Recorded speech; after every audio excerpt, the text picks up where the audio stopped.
Hello friends, இன்றைக்கி வெளியே போயிருந்தேன். மேல்மருவத்தில் வந்து செம்ம மழை.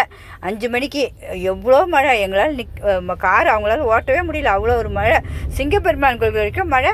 மாமண்டூரில் ஹெவி ரெயின் பாருங்கள் 5 மணிக்கு. அப்புறம் சரி மெதுவாக அப்படியே ஓட்டினோம். சரி இந்த அப்படியே உங்களுக்கும் அந்த வீடியோ எடுத்துகிட்டு போகலாம். இன்றைக்கி ஒரு வீடியோவே நம்ம வெளியே போகலாம் போட முடியலையேன்னு தான் சரி அப்படியே டக்குன்னு எடுத்தேன். ஆனால் அதை போட கூட லேட்டாகும் கொஞ்சம் எனக்கு, ஏன்னா அவ்வளோ ஒரு மழை. பொறுமையாக வரும். நீங்களே பாருங்கள் எவ்வளோ மழை பெய்யுதுன்னு. அடின்னு அடிக்கிட்டு பாருங்கள் மழை. ஆனால் சென்னையில் மழையே இல்லை. நான் ஃபோன் பண்ணி கேட்டால் மழையே இல்லை இன்றைக்கி இங்கே சென்னையில் அப்படின்னாங்க. ஆனால் அங்கே வந்து 5 மணிக்கு அவ்வளோ ஒரு மழை பாருங்கள்.